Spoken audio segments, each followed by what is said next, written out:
오늘도 예수님께서는 율법에 대하여 새로운 가르침을 주시고 있습니다.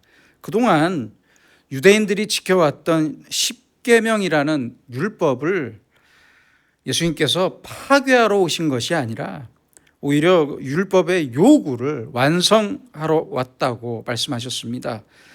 그래서 현재의 우리와 모든 인간은 이 율법의 근본적인 뜻을 그대로 수용해야만 하고 성실하게 지켜야만 합니다. 이런 율법을 지킨다고 할 때는 두 가지의 길이 있습니다. 첫째는 율법대로 사는 것이고, 둘째는 율법대로 살지 못했다면 그에 상응하는 마땅한 벌을 받겠다는 겸손이 있어야 합니다. 다시 말하면 율법이 말하는 죄를 짓지 말아야 하고, 죄를 지었다면 내 죄에 대한 합당한 벌을 받고 당연히 받겠다는 겸손이 반드시 있어야 합니다. 법치 국가는 헌법을 비롯한 형법, 민법, 상법 등 많은 법이 다스리는 국가를 말합니다. 이 법을 어길 때는 법이 정한 벌금이나 징역과 같은 형벌을 받아야 합니다. 운전을 생각해 봅시다. 과속으로 운전하는 것은 불법입니다. 과속을 했다면 그에 맞는 그에 대한 범칙금이 있어요. 그 벌금을 내면 결과적으로는 법을 지킨 것이 됩니다. 그렇죠? 이처럼 우리 그리스도인도 하나님의 율법을 지킨다고 할 때 가장 먼저 예수 그리스도께서 나를 위해 내 죄를 대신하여 죽으셨다는 사실을 겸손히 믿고 수용하며 살아야 합니다. 그래서 우리는 날마다 십자가 앞에서 겸손히 회개하며 사는 것이 바로 율법을 지키는 길이고, 또 하나는 우리에게 주신 지혜를 따라 하나님의 사랑을 따라 가장 정확하고 엄격하게 율법을 지키며 살아야 합니다. 이 두 가지의 길이 실제적으로 율법을 지키고 완성하는 길입니다. 예수님께서는 십계명 중에 몇 가지를 예로 들어서 율법을 계속 설명해 주고 계십니다. 미워하는 것도 살인이기 때문에 그 어떤 경우에도 생명을 죽일 수 있는 미움과 증오와 욕과 저주는 절대 하지 말아야 한다, 이렇게 가르치셨고, 또한 음욕을 품는 것, 음란한 마음을 품는 것도 간음이다, 이렇게 가르치셨습니다. 그래서 부부관계는 정신적인 사랑에서 출발해야 하고 도덕적이어야 하고 신앙적이어야 합니다. 오늘은 신명기 5장 20절에서 말씀하신 내 이웃에 대하여 거짓 증거하지 말지니라라는 9번째 계명을 설명해 주시는 말씀입니다. 사람들에게 하루에 몇 번이나 거짓말을 하십니까? 라고 물으면 보통은 글쎄요, 한 두세 번은 하는 것 같아요 라고 말한다고 합니다. 실제 미국 캘리포니아의 USC 대학교에서 정말 그런지 실험을 했습니다. 정말 두세 번만 하는지, 거짓말을 하는지, 아니면 더 많이 하는지 적게 하는지 실험을 했는데요. 사회적 접촉이 아주 많은 사람들 중에 20명을 뽑아 소형 마이크를 부착해서 하루에 몇 번이나 거짓말하는지 오랜 시간 실험을 했는데 놀라지 마세요. 하루 평균 200번. 실제 논문에 있습니다. 약 8분의 1번꼴로 거짓말을 했다고 해요.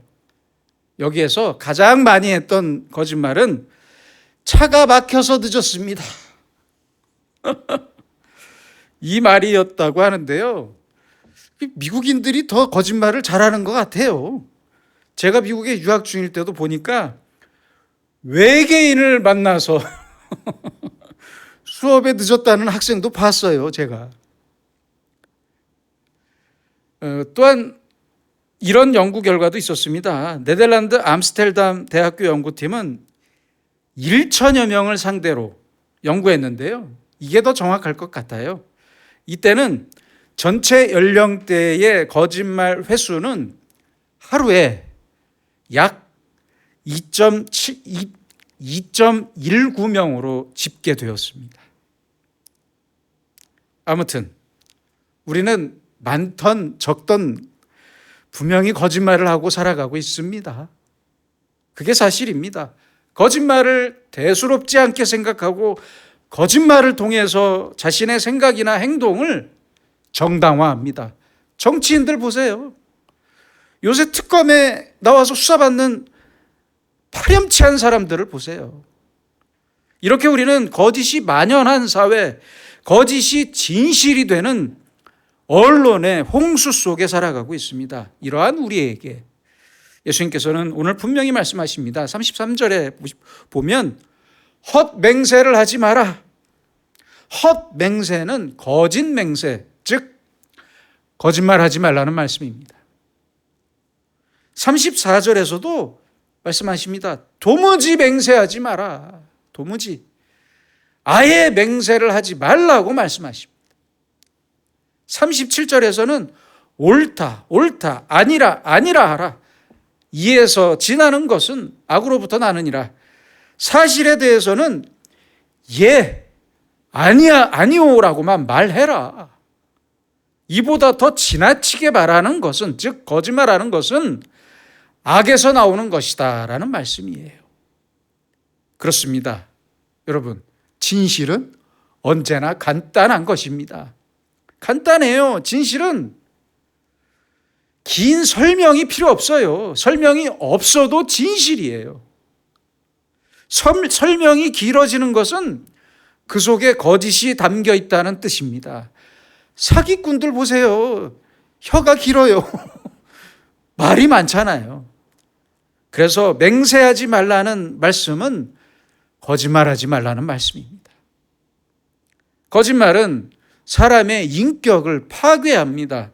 살인이 생명에 대한 말씀이라면 간음은 순결에 대한 말씀이고 거짓말은 우리의 인격에 대한 말씀입니다. 유대인들은 전통적으로 이 세상이 세 가지의 기초 위에 서 있다고 믿었습니다. 첫째는 의입니다. 둘째는 진리이고 셋째는 평화입니다. justice, 의가 없다면 세상은 무너집니다. 또한 truth, 진리가 없는 거짓된 세상도 반드시 무너지고 맙니다. 거짓된 인격과 가정과 사회는 그대로 무너지는 거예요. 그리고 peace, 평화와 화평을 이루지 못하고 서로 싸우기만 한다면 나만 망하는 게 아니라 같이 망하는 겁니다. 다 망하는 거예요. 그래서 유대인들은 기본적인 의와 진리와 평화, 이 세 가지의 기초가 중요하고 이것을 하나라도 잃으면 세상은 무너진다고 믿었습니다. 대단히 중요한 사실입니다. 거짓의 시작은 두 가지로 나누어 볼 수 있는데요. 하나는 처음부터 속일 목적으로 하는 거짓입니다. 악에 기초한 거짓말입니다. 정신적인 이득이나 물질적인 이득을 얻기 위해서 처음부터 진리를 버린 것입니다. 자기 이득과 진리를 놓고 비교할 때 손해를 보더라도, 내가 손해를 보더라도 진리를 선택해야 하는데 이득만 생각하면서 거짓을 선택합니다. 이득을 위해 진리를 포기해 버립니다. 또 하나는 처음에는 진실을 말하면서 진실의 편에서 시작했지만 시간이 지나면서 그 진실을 지키지 못해서 어쩔 수 없이 거짓으로 포장하게 되는 것입니다. 거짓으로 포장할 수밖에 없잖아요. 아이들이 어릴 때 부모가 생일 선물로 뭘 사주겠다고 약속을 했다고 합시다. 뭐 컴퓨터를 사주겠다, 아이패드를 사주겠다, 게임기를 사주겠다 이렇게 약속을 했어요. 그런데 그 약속을 못 지켰어요. 그럼 아이들이 뭐라고 해요? 아빠 엄마는 거짓말장이야 그러잖아요. 맞습니다. 거짓말장이가 맞습니다. 이것은 결과적으로 거짓말이 되는 것입니다. 마태복음 26장 35절에서 베드로와 제자들도 이렇게 약속했습니다. 예수님께 약속했어요. 베드로가 이르되 내가 주와 함께 죽을지언정 주를 부인하지 않겠나이다 하고 모든 제자도 그와 같이 말하니라. 그래요. 베드로가 이 약속을 할 때만큼은 진심이었을 거예요. 그 진심이었을 것이라고 생각합니다. 그러나 결국 예수님을 부인하고 말았고 결과적으로 베드로는 예수님께 거짓말을 했던 것이 되고 말았습니다. 이런 결과적인 거짓말 때문에 우리는 오늘의 예수님 말씀처럼 약속과 맹세를 조심해야 하고 가능하면 하지 말아야 합니다. 하지 마세요. 오늘 예수님 말씀하시잖아요. 만약 했다면 반드시 지켜야 하고 그 전에 웬만하면 하지 마세요. 여러분, 이미 약속을 했다면 나에게 손해가 있더라도 반드시 지켜야 합니다.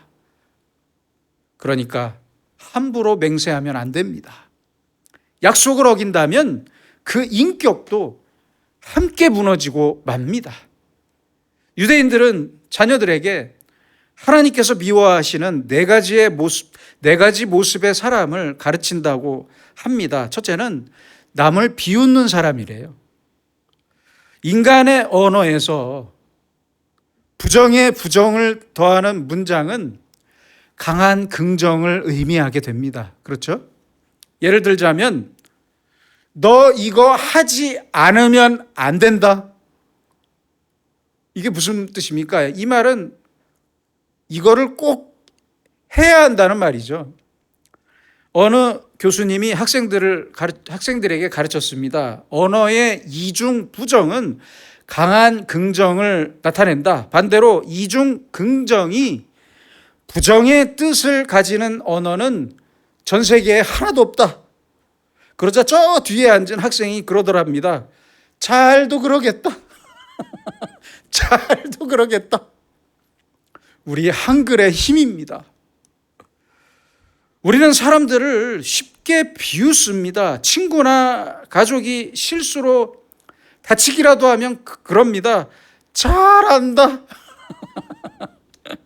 이렇게 비웃는 말에는 진실이 없습니다. 말은 긍정인데 뜻은 부정이에요.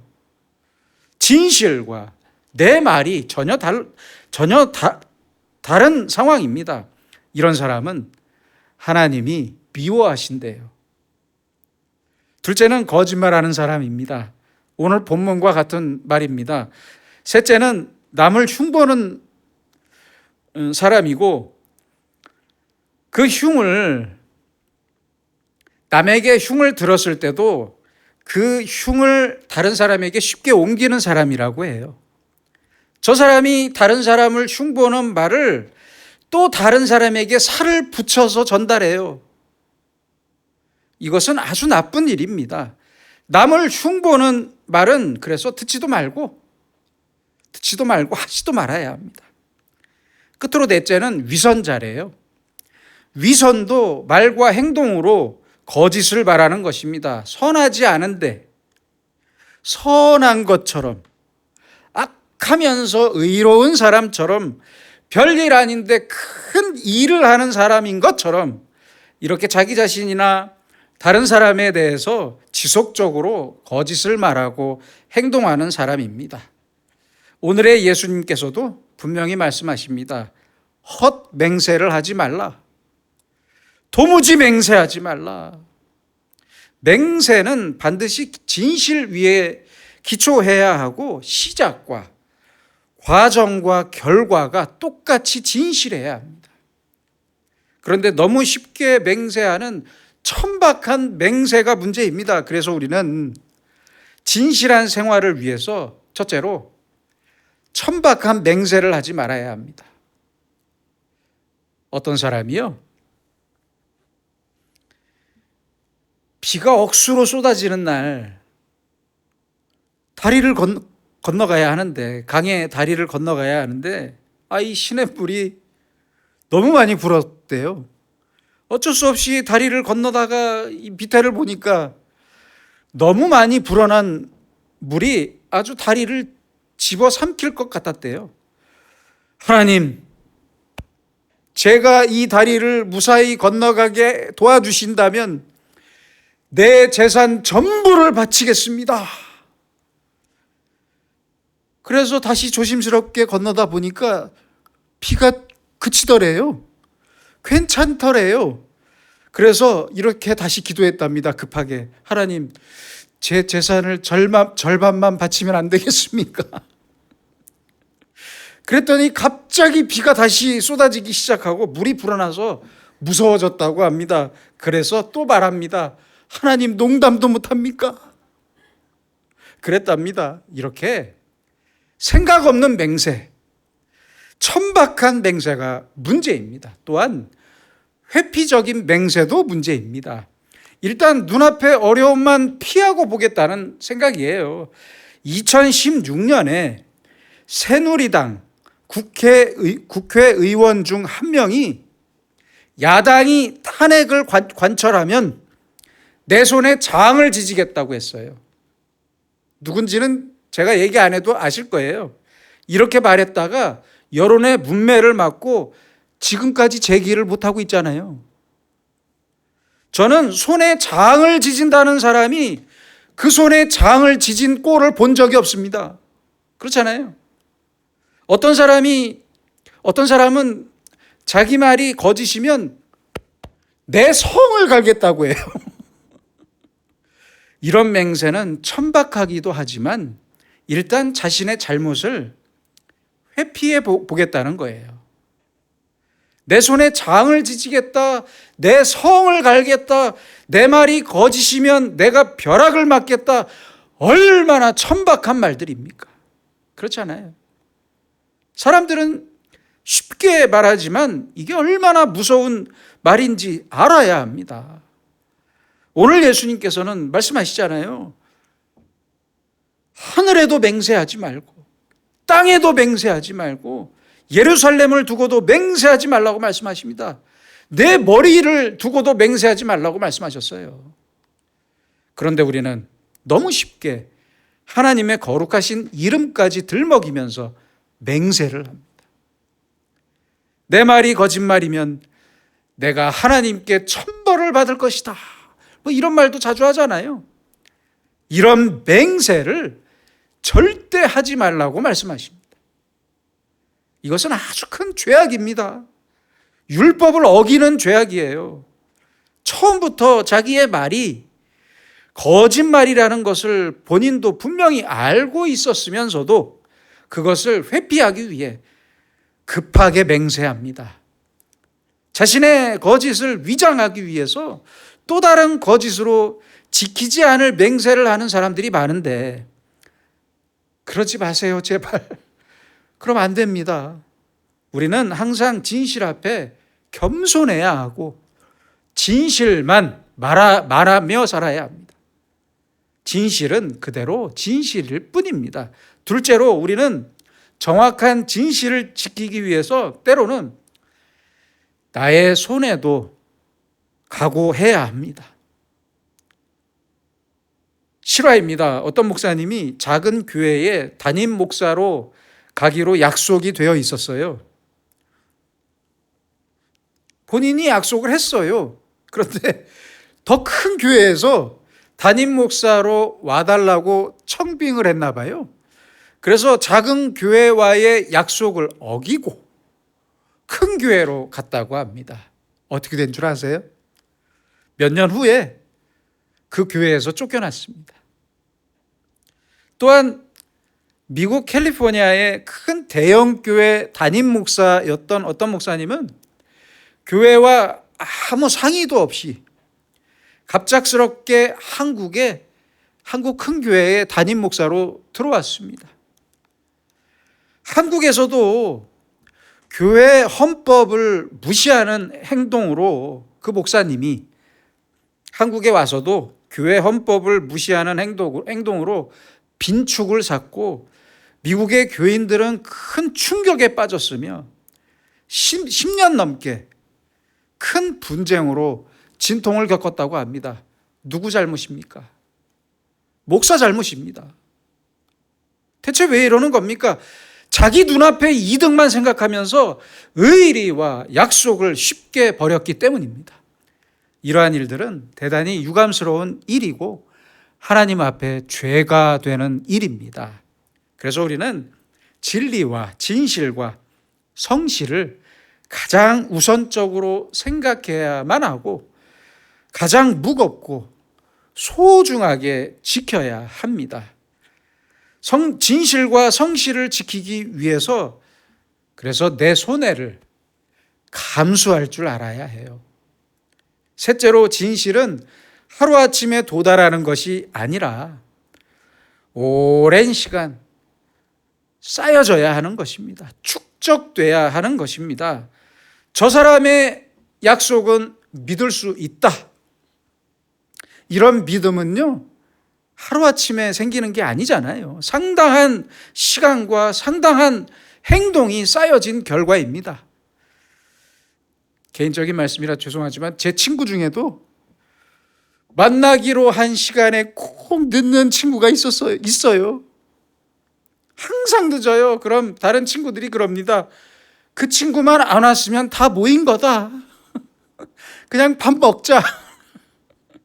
그 친구는 시간 약속만 안 지켰을 뿐만 아니라 결국 친구들과의 신뢰도 다 잃어버리고 말았습니다.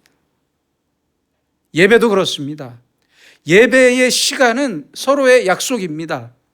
우리 성도님들은 정말 시간을 너무 잘 지키시는 분들이라서 항상 고마운데요. 그래서 저도 예배에 마치는 시간을 지키려고 계속 노력하고 있습니다. 이렇게 신뢰는 축적돼야 하는 것입니다. 쌓여야 가능한 것입니다. 제발 나를 믿어달라면서 맹세만 한다고 신뢰가 가는 것입니까? 아닙니다. 아니잖아요. 믿어져야 믿는 거잖아요. 긴 시간을 통해서 모여진 신뢰가 있어야 합니다. 그것이 바로 그 사람의 인격이 되는 거예요. 마지막으로 진실한 생활은 아주 간단한 겁니다. 진실한 말은 짧고 거짓말은 길기 때문입니다. 오늘 예수님께서도 아주 쉽게 잘 말씀하셨어요.